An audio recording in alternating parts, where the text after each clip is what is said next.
Hello, everyone. Good afternoon. Welcome to Torah Lechaim with your host, Rabbi Anibal. How is everybody doing? David, you said klezmer music. Maybe, I don't know. It's a new system. I want to try something new because I got tired of the last uh, timer that I've been using for so long.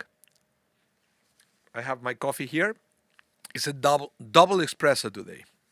It's a double with a dash of cream. So I'm enjoying my coffee. I hope you're enjoying yours. Who said cappuccino here? Let's see, Brenda. Brenda said cappuccino. Okay. Yeah, so the music that you heard, it's like a built-in kind of music, and it's like a very short tune that gets in a loop. But I just check, and it gives me the option to play my own, so I have to upload it first. Maybe next time. I'm trying different things. I use the same image we use for the thumbnail to announce the class. I use that for the timer, and I discovered I can change the duration of the timer, everything else. So yeah. So yeah, you're lucky that I didn't use Halloween music because that was one of the things that the software was suggesting me to use. Ah, I don't know why. Well, I know why, because Halloween is coming, right? So Ariel Lee, you like tea. Okay, tea is fine. Tea is fine. Not my cup of tea. No pun intended, but I'm happy if you're happy. So today we are going to study Parshat Lech Lecha, the story of Abraham and Sarah. So, which is it's a very fascinating story, the two of them. It's a story of new beginnings, right? It's a story of resilience, story of faith, and like they it was an interesting life for the two of them. Lots of challenges, lots of things to overcome, but also great values, great human values expressed by the two of them, but by Abraham and Sarah. They were givers. They were givers. That's the way the Torah described to them, and they like to share everything they have with other people. So that included all these spiritual discoveries that they made during their early life, that eventually they spread that message to the whole area. We are going to study a little bit about that just in a couple of minutes. Let's give 2 more minutes for people to join the class. We don't want anybody to miss anything that we have to say to study for this class. So meanwhile, that's what I told you. Go for your coffee. Ariel, tea for you. Delicious. Look at that crema there. Can you see it? Whew. That is because that's what happens when you use espresso. The only thing with the espressos is it's not too hot, right? And then when I put a little bit of cream, it cools it down right away. But I don't want to heat the milk and do it. It's too complicated. I just rather use a little bit of cream. Yeah. Okay, welcome everyone. If there is anyone there who joined the class but didn't say hello, please say hello in the chat. I want to know who is here. And please let me know your name because YouTube used to tell me the names of the people. Now all I get are the YouTube ID, not the name. So Randy again said, welcome, Randy. Welcome to the class. Welcome. And I think Shelly was here as well with David, with Brenda. So welcome to all of you. Welcome. Yeah, Shelly's here. I can see your message. Even though, Shelly, your name on my screen is 55 Choch. And then from there, I have to imagine, Shelly, that it's you. Okay?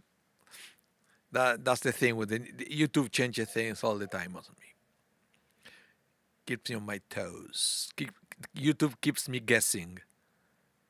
Yeah, let's see what happened because I didn't receive any message from Facebook. If there is any Facebook message, let's see if I get the name or not. Unless there is something on the settings here that I can change, but it's one day I will investigate that. Shelly Chochinov, my new ID. Yeah, no, but I used to say Shelly Chochinov, but not anymore. Now it says 55 Choch. Okay, so let's begin with the class. As I mentioned before, Parshat Lech Lecha, the story of Abraham and Sarah, and by extension, the story of the Jewish people, because they were the beginning of everything. That's why they were, you know, when we're talking about our forefathers and foremothers, everything started with Abraham and Sarah. First forefather, first foremother. Then we have Isaac and Rebecca. And then we have Jacob with Rachel and Leah. He was the first one of the patriarchs that married two women. In fact, there were two sisters. That later on, in Jewish law, that became a no-no. Okay, but back in the day, I guess it was fine. Amparo Goldman, you're here as well. Welcome to the class, Amparo. Okay, so let's go study a little bit about Abraham and Sarah. Let me start from the beginning, because this year, every year I try to start with to study different parts of the parsha. So this year I'm not mentioning what happened at the very beginning of the parsha, which is God telling Abraham to leave his homeland. Where? Well, all what God said was to the land that I will show you. How? We don't know. But I guess God had a way to show Abraham and Sarah where they're supposed to go. Eventually, that land became the land of Israel. Okay, back in the day, it used to be called Canaan. Canaan. But it's so God said to Abraham and Sarah, Lech Lecha, leave. And they say, okay, we leave. And this is what happened after they left. Oh, welcome, Judy Sharak. You see, Judy, you are on Facebook, and I can see your full name. So Facebook is fine. Facebook tells me full names. YouTube is not. Very interesting. Very interesting. Okay, so Abraham and Sarah left, and this is the way the Torah talks about the two of them. It says, Abraham took his wife Sarai and his brother, sorry, not Abraham, Abram. The name Abraham will come later on. God will actually change the name to this man from Abraham to Avraham, but not yet, not yet. And also Sarai eventually became Sarah, replacing the last I with an H. But for now Abraham took his wife Sarai and his brother's son Lot and all the wealth that they had amassed and the persons that they had acquired in Haran, and they set out for the land of Canaan, and then when they arrived in the land of Canaan. Okay? So basically, that's where they went, and who was part of the group was Abraham, Sarai, and Lot. Lot, for some reason, decided to follow them. We don't know much about that. The Torah doesn't explicitly talk about what was the motivation from Lot to follow Abraham, because there was no commandment for Lot to leave behind his homeland. But nevertheless, he decided to take this huge risk and to follow Uncle Abraham and Auntie Sarah. But they said that they took everything they own, all the material things they own, but also said the persons that they had acquired in Haran. It's a very interesting translation, the persons that they had acquired, because in the Hebrew it said ve'et hanefesh asher asu beharan. In other words, the literal translation of that verse, it said that what they took with them was all the wealth, all the material things, and the souls that they acquired. What does it mean, a soul that they acquire? One translation, which is more an interpretation, is this, that refers probably to slaves. Right? Back in the day, it was common, like servants. So you acquire a person, that you buy a servant, and then become a soul that you bought. You know, that is, hello, Janet Mizrahi, welcome to the class. You know that, how can I say it? When somebody wants to tell you a secret, I don't know if you heard the expression that I said, "Oh, you can trust that to me. I won't tell a soul." Have you ever heard that expression? I won't tell a soul what you told me. When you tell me, I won't tell a soul what you tell me. It's an expression. So basically, a soul means a person, right? Not literally a soul means a person. So it could be that veheta nefesh in this concept, in this context, means a person, but it also means a soul. So that also has a very interesting, uh, convey a very interesting idea that can help us understand the life of Abraham a little bit better if we translate that word soul as soul. What do I mean? Let's continue reading here. You will see what I'm going. So the Midrash says Abraham will invite people into his home, give them to eat and to drink, show them love, and bring them close to God. Convert them and bring them under the wings of the divine presence. This is to teach us that whoever brings a person under the wings of the divine presence, it is considered as if he has created him, formed him, and developed him. So,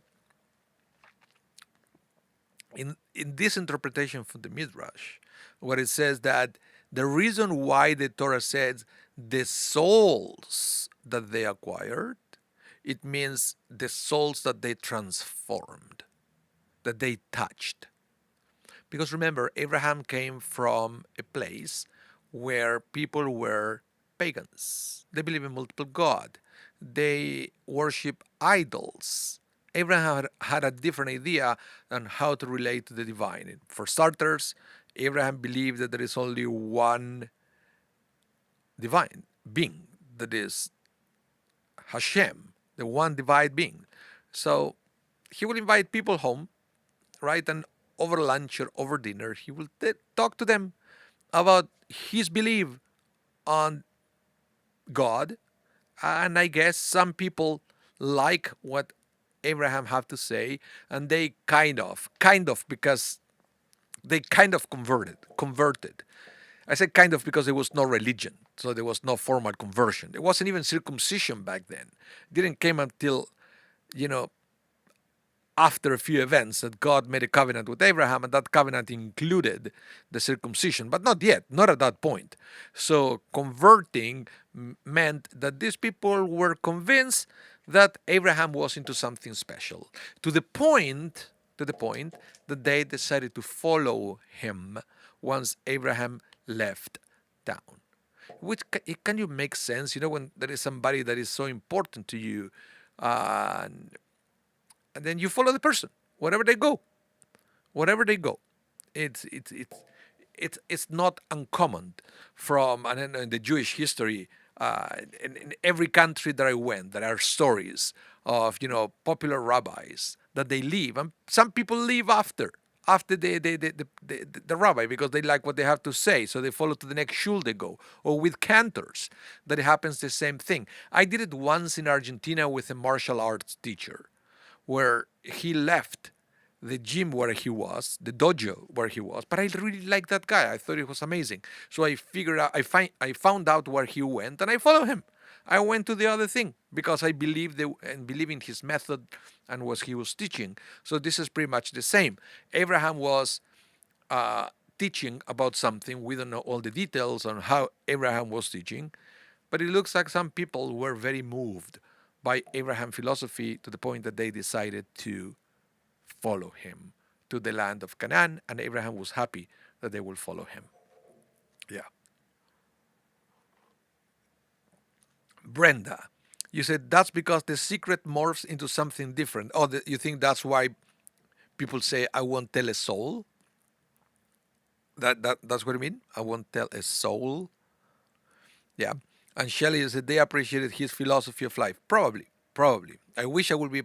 This is one of the things. If you ask me, if I would have an opportunity to take a time machine, where would you go? What do you want to do? I would love to hear one of these conversations between Abraham and all these people, I want to know exactly where Abraham believes, right? Maybe another one will be to experience the Ten Commandments, but at least with Abraham for sure. You know, it's I'm very curious about this. Yeah. So let's continue here. So now there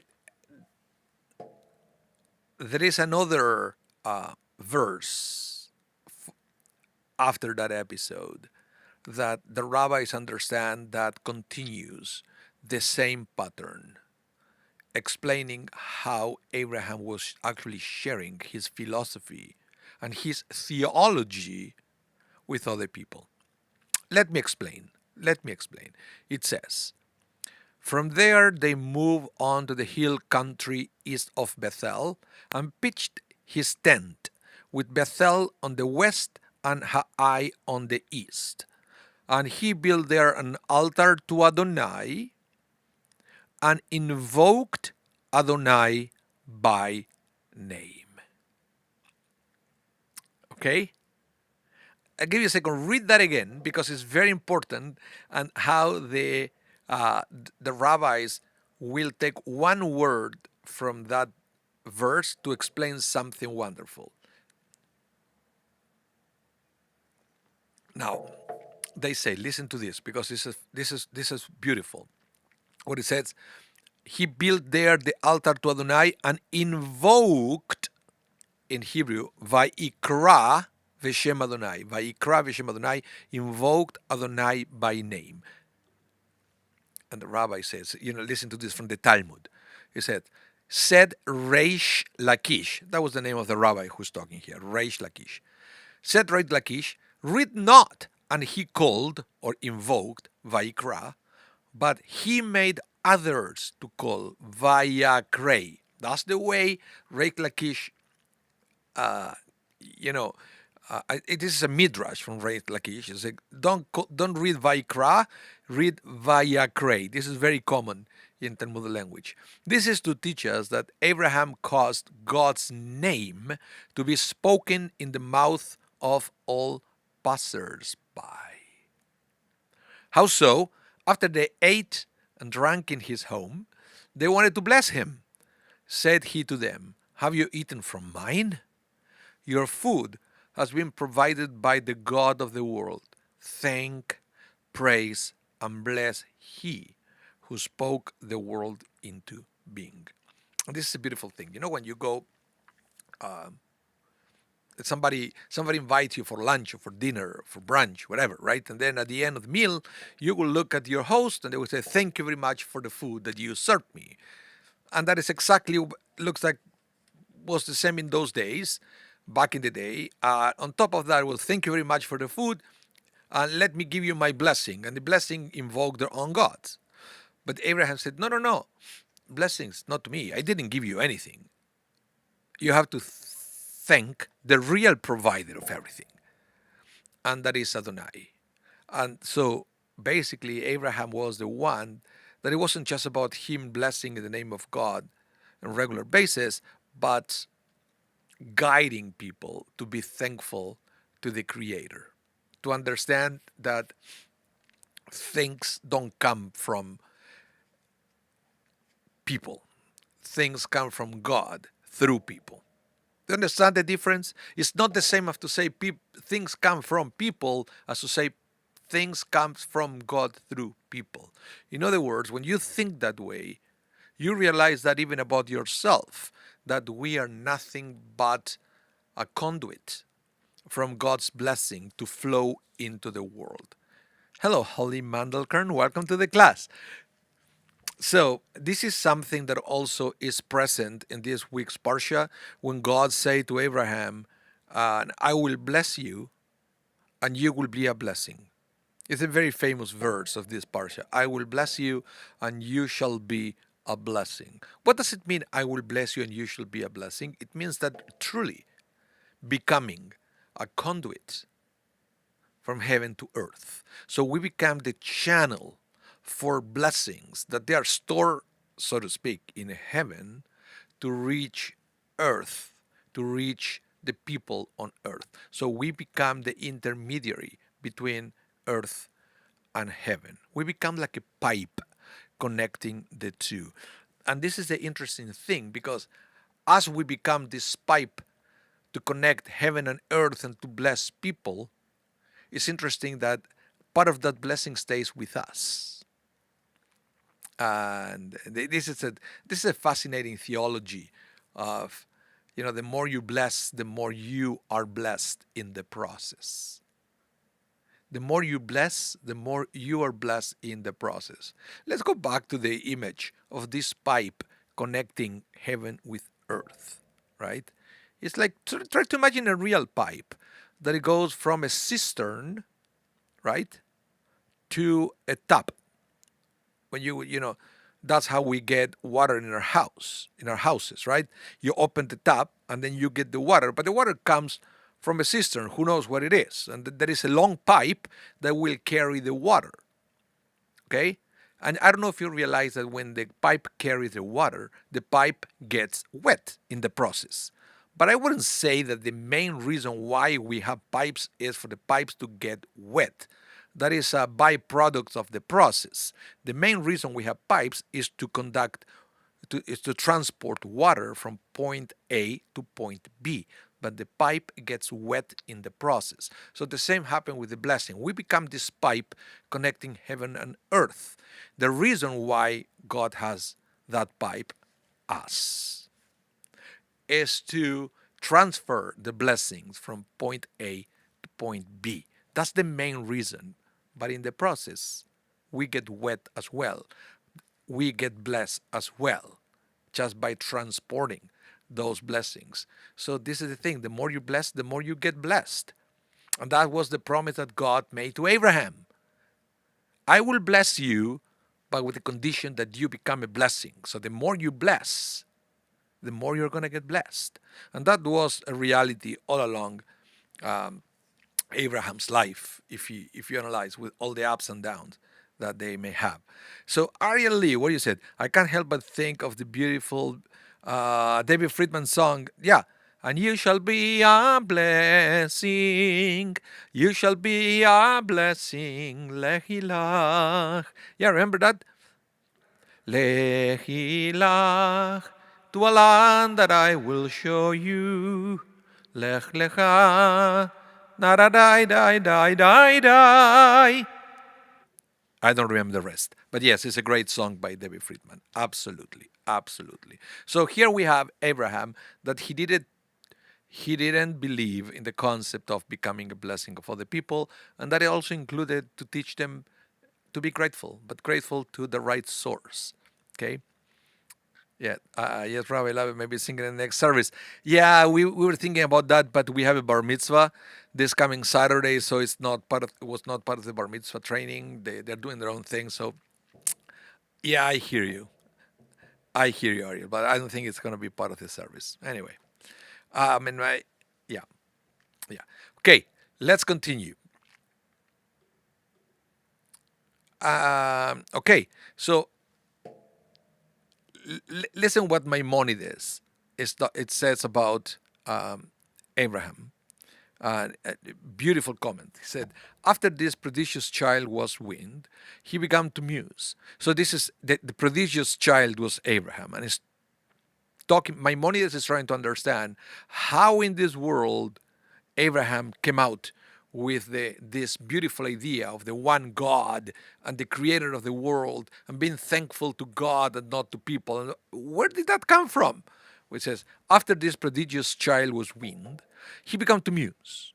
While he was still young and started to ponder by day and by night, and will question how it was possible for the earth to continue to revolve without a guide. And he had no mentor.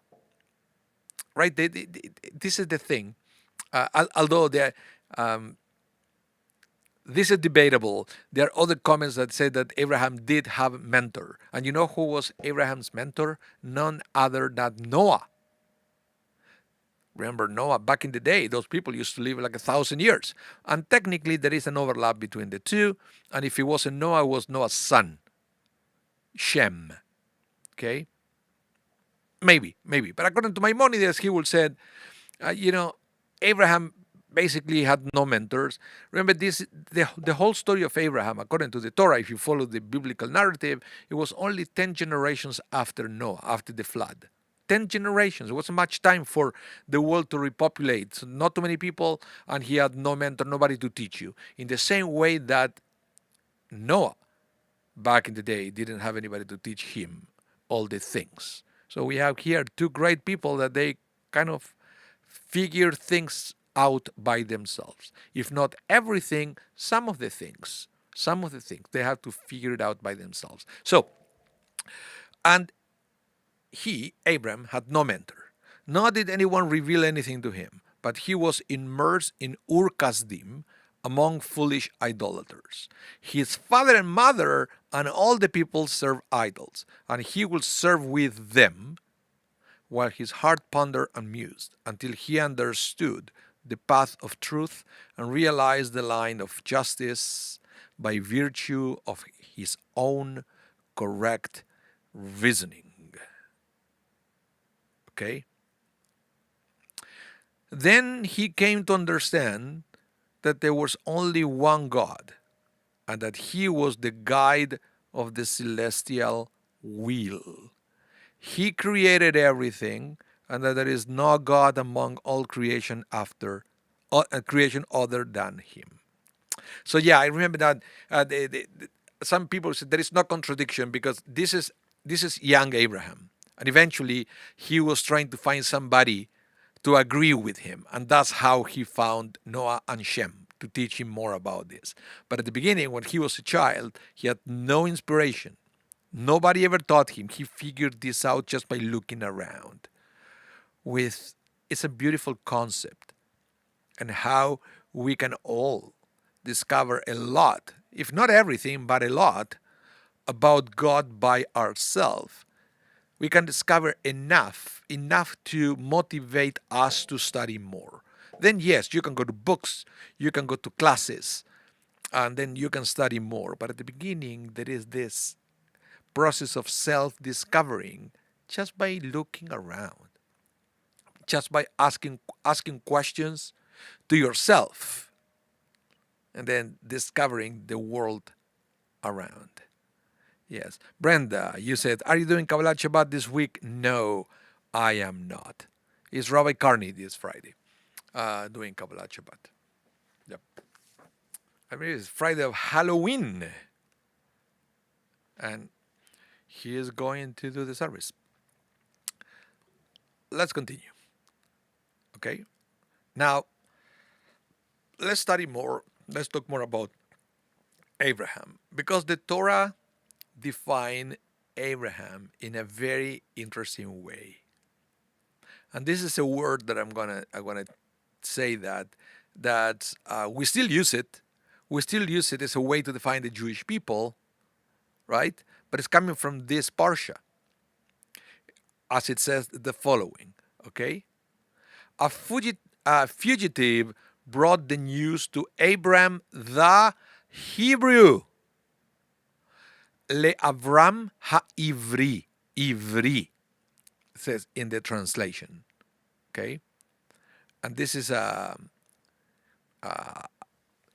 word that is used sometimes in other times in the Tanakh. In the Tanakh, okay, the Ivri, who is the other one? The prophet. Yeah, we read this in the High Holidays when we read the Sefer Jonah, the book of Jonah. He is the one who says also Ivri Anochi. Jonah says, "I'm a Ivri. I'm a Hebrew. Ivri Anochi ve'et Hashem Ivri, and I fear Elohei Hashemaim, and I fear the God of heaven." So it's very similar declaration here and there. So it looks like in the land of Canaan, Abraham was already known as Abram the Hebrew. What does it mean to be a Hebrew, a Ivri?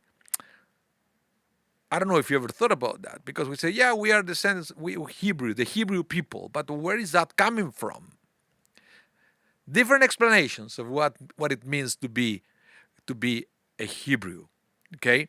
It said, let's go back here. A fugitive brought the news to Abraham the Hebrew, who was dwelling at the terebinth of Mamre the Amorite, kinsman of Eshcol and Aner, these being Abraham's allies. Okay? But the Hebrew, what does it mean?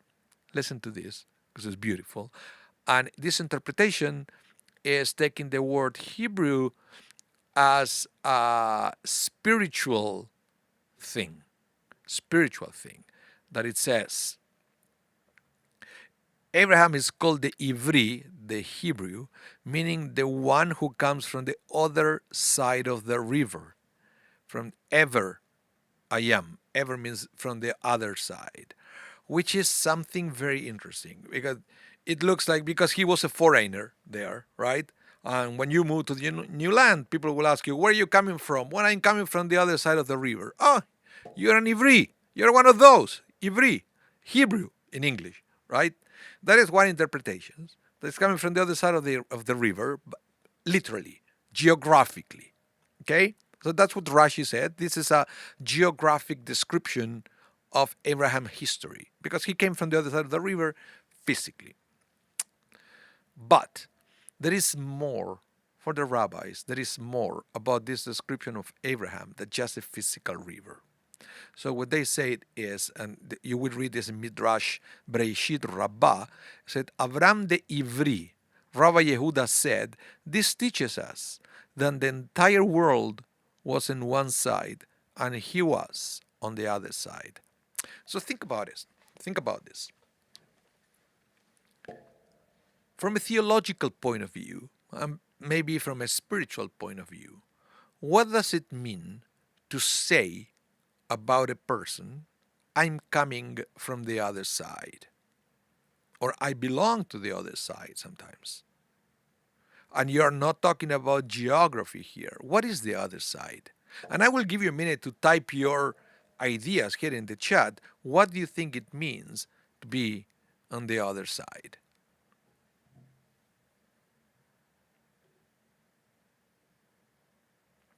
What do you think?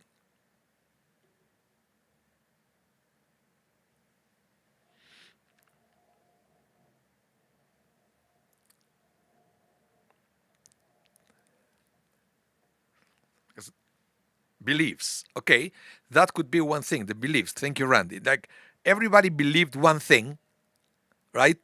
And Abraham believed something else.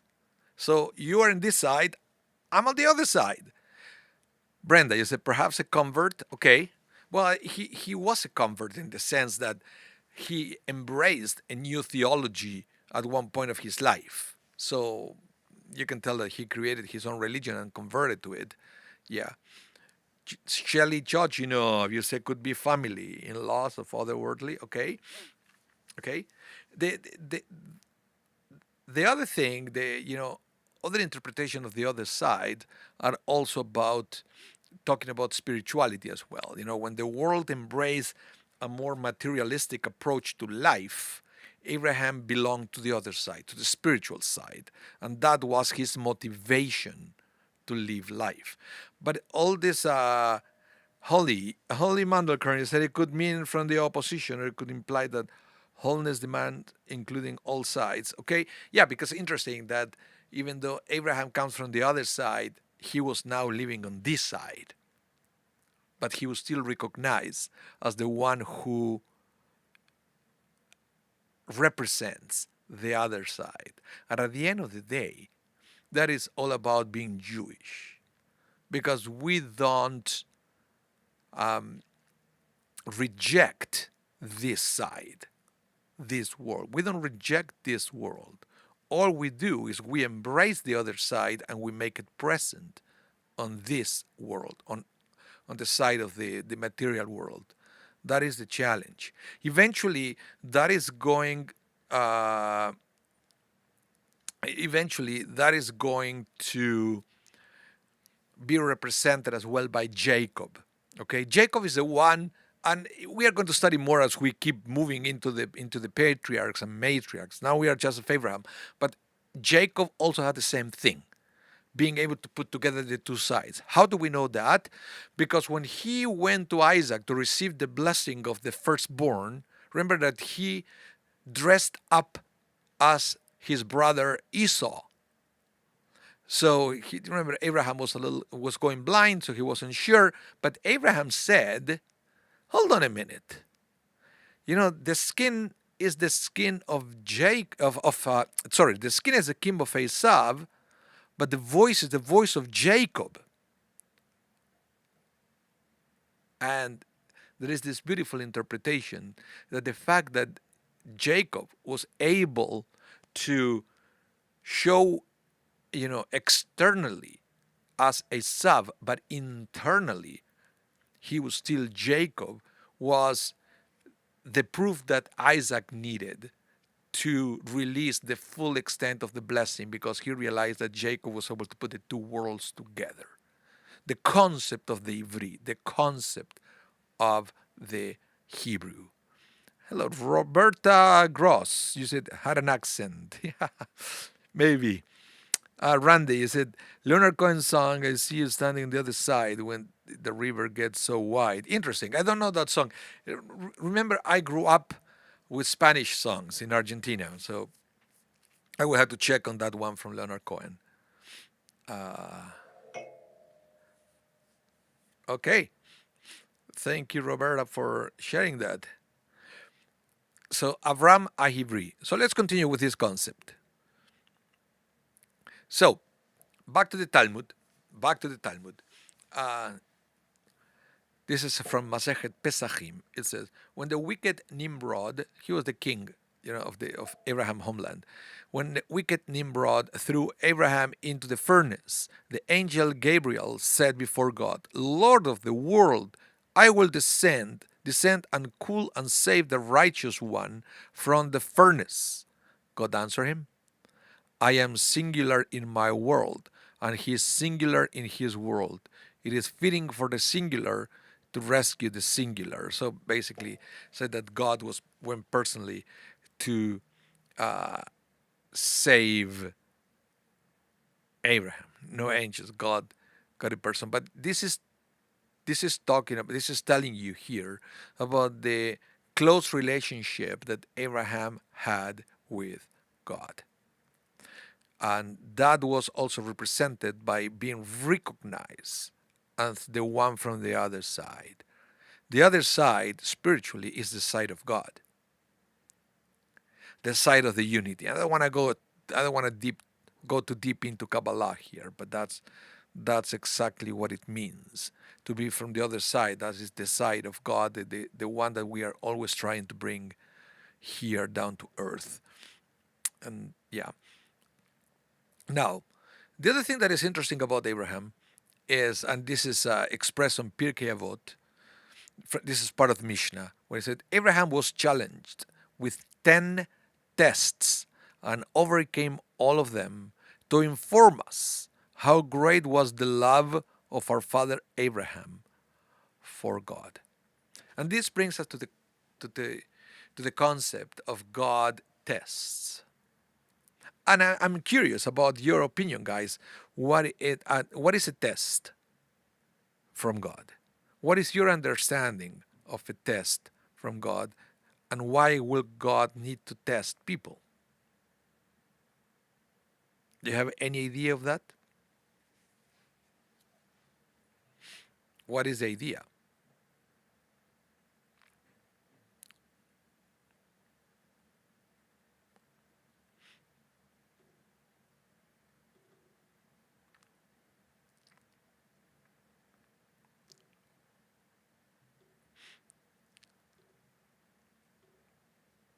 No comments. Okay. So this brings me also to the concept of tests in general, because at the end of the day, okay, Holly, you say here, test the individual's loyalty to God and subjugating one's own will. Okay, Shelley Chochin of internal strength to overcome diversity. Okay, very interesting. So this brings me to the concept of test in general. It doesn't have to be a test from God, because people get tests all the time, mostly when we are at school. Could be elementary, high school, university, college, you name it. That is when the tests are more evident, right? It's part of the system. It's part of the systems. So the test serve for at least two purposes, and I'm pretty sure there are more, but there are at least two purposes for tests. Number one is to know if you are ready for the next level. Okay? Like, for example, if you don't pass the test on grade 8, you won't move to grade 9. You have to redo, sometimes, you have to redo grade 8 or whatever. So, but because that is a proof to the school, if you're ready, but it's also for yourself. Because you need at one time to be sure, that you're ready for the next level. Because if you're not ready for the next level, you're going to fail for sure. So you need to know if you are ready. So many times the way, at least the way I understand the quote unquote tests of life, the tests are those situations where we prove to ourselves that we are ready. And because sometimes when we say that we fail the tests of life, is that we are not ready. And failing a test in life means that we have some adjustments to make, because otherwise we wouldn't be able to enjoy the blessings that they are in store for our future. The enjoyment of those future blessings depends on us being prepared to handle them. So that's what happened. So when it says that Abraham was challenged with 10 tests, there were 10 areas of his life that, of course, God knew if Abraham had it or not.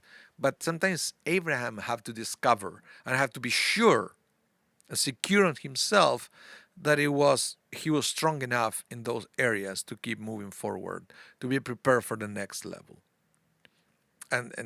And that's what it is. And I see it in many times, in many things, that they follow the same pattern. I see my son playing video games all the time, right? And he's in one level of the video games. And eventually, after a while, I'll ask him, so who is that guy who came to fight you? And he will say to me, well, that's the boss. Have you ever heard that? I don't know if there are any gamers in my class today. But if you're a gamer, you're not what I'm talking about. After you go through certain stages of the game, and then you have to fight the boss. And if you don't defeat the boss, you don't pass to the next level. But this is the thing. All the skills that you need to defeat the boss are the skills that you need for the next level of the game. So if you feel that you cannot defeat the boss, doesn't make any sense to cheat, to go, because you wouldn't be able to survive the next level. So that's why, sometimes the tests serve this purpose. The tests are the boss that we have to defeat before we know that we have what it takes to move to the next level. And that's what happened with Abraham. Abraham needed to develop this to become the father of the Jewish people. And that's why Pirkei Avot will say how he did it. And he did it out of love of God, because Abraham understood, as it was promised to him. When God said, I will bless you, and you're going to be a blessing. And Abraham will say, I want to be sure, God, that I'm ready for that blessing that you promised me. I want to be able to enjoy that blessing and to be able to give that blessing to other people. And that involves certain, I want to call it quote unquote, test, to be sure that Abraham was ready. So, the other thing is, you see, Amparo, you said the giving of the Torah at the time of Abraham, Isaac, and Jacob, but only when they left Egypt.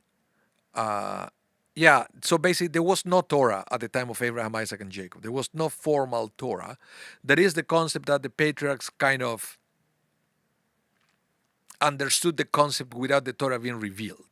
The Torah was eventually revealed so we can understand the things, but Abraham, Isaac, and Jacob already have an understanding of what the Torah was trying to teach. Like, love your neighbor as yourself. It's something that, even though was not said explicitly, Abraham already knew it as a gut feeling. Abraham knew that that was God's will. Okay? And he was tested about this too. When strangers were walking past his tent, maybe that was a test, and Abraham ran away and said, "Hey, come over, come to my house. I want to feed you. Take a seat. Let me bring you water." He passed the test. He was ready for the next level. That was the boss, right? It was very interesting. So this is what I say. The Midrash also say that Abraham was, so to say, purified by the 10 trials, by the 10 tests. Purified. When you purified, you are removing impurities. So that's when you realize, when you are building character, let's put it that way. And it's true. Think about each one of it. Think about your life and how sometimes situations in life will develop your character, will make you who you are. Sometimes we don't like to think about, difficulties and challenges of life as tests. But think it that way. That all the things that we went through made us who we are today.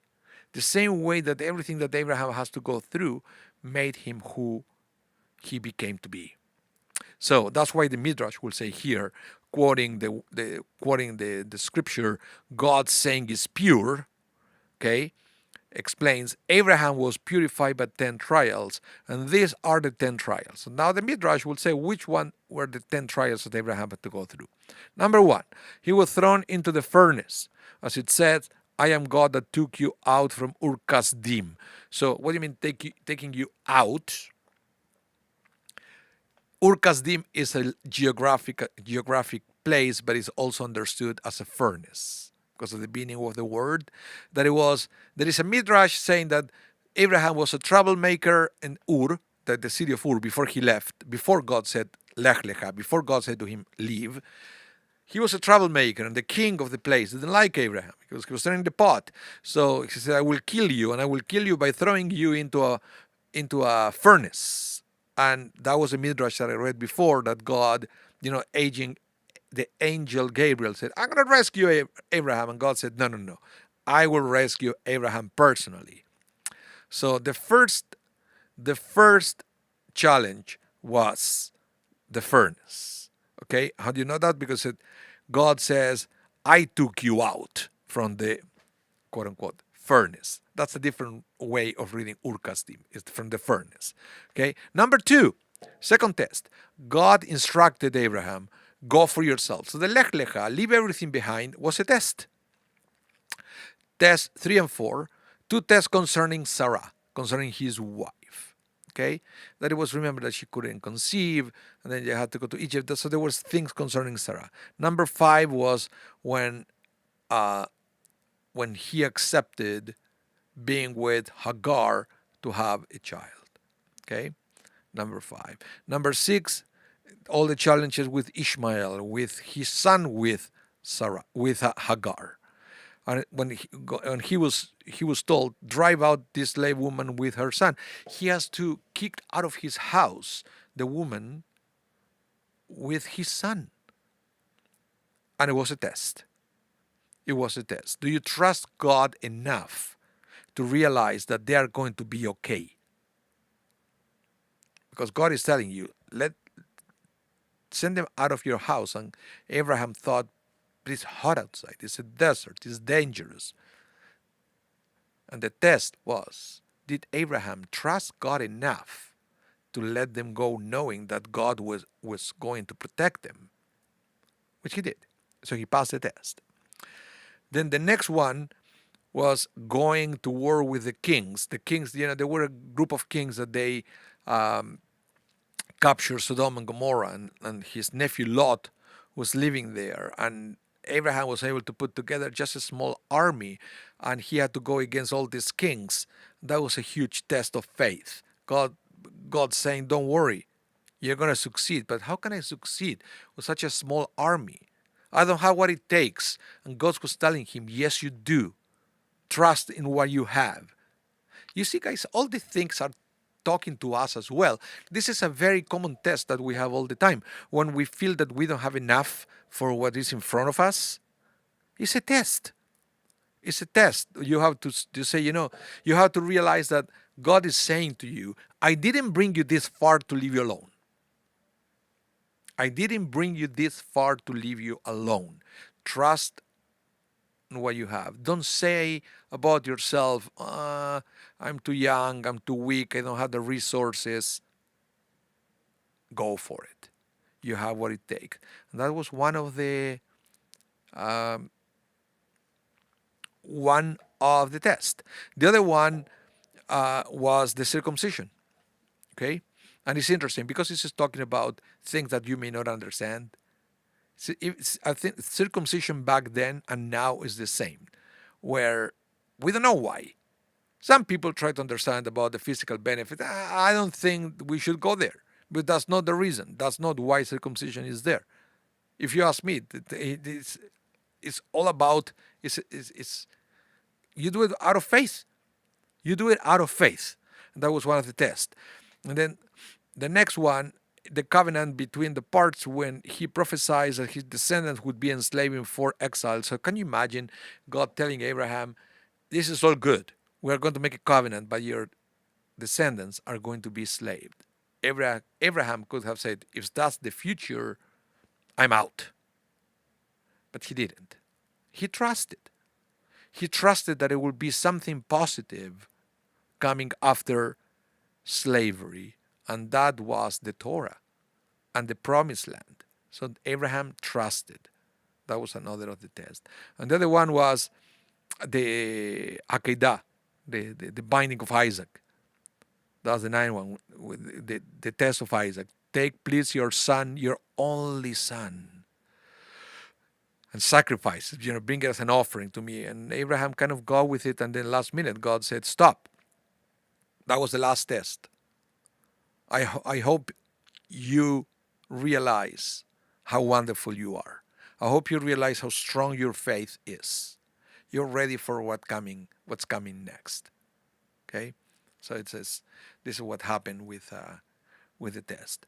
Now, Genesis Rabbah will say, Rabbi Levi said, Abraham is called the great man amongst giants. Why is he called great? Because he was worthy to have been created before Adam. However, the Holy One, blessed be he, said, perhaps Abraham will damage the world and there will not be anyone to come and rectify it after him. Therefore God said, I will create Adam first, and in the event that he damages the world, Abraham will come and fix it up after him. So it's almost the Midrash saying that we're talking about Abraham's soul. All the souls were created from the beginning, and God knows already the potential of every soul. So Abraham's soul was so great that he could have been the first one. But he said, if the circumstances around him will degenerate, corrupt the world, who is going to come after to rectify that? So that's why Abraham was there in the, how do you call it in sport? The dugout, ready to go, right? When he was needed. So Abraham came at the right time. Abraham came at the right time to bring a message at the right moment. And this is the way we have to think about ourselves. That, we are where we're supposed to be. Some people think, what am I here? What am I doing? What's my mission? But whatever your mission is, you are at the right place at the right time. And it's up to figure out how to do this. And yeah, this is the beauty of studying Torah to let this. So let's finish with this. One more text. We are already at an hour. So he said, just as Abraham was tested with 10 trials, so too each and every Jew is challenged during the course of their lives with 10 trials. For the life of every Jew is marked by ongoing challenges to inform him how endeared he is to God. The essential feature of a Jew being descendant from Abraham is that he trusts in God when faced with a test. So in other words, every time we're going through something difficult, we have to be able to say about ourselves that something good is going to come after this. If it's not something that we can see, then it's something that we are going to learn about ourselves. And that is something that comes from a place of faith. But hey, that's why we are Hebrews. We are Ivrim. We have a connection to the other side. And that is the side that is actually telling us, there is a purpose for everything, but it's up to us to figure that out. Okay? So thank you everyone for tuning in to this Torah L'chaim. Hopefully I'll see you for another edition of Torah L'chaim with myself, with Rabbi Anibal Mas. So thank you everyone. If you miss any part of this class, don't worry, it's going to be rebroadcasted tonight at 8 p.m. Central Time. Okay, so you have a chance to revisit the class if you want, or to play whatever you miss. So thank you again. Have a wonderful rest of your day. Be blessed, be safe, and hope to see you soon. Bye, everyone.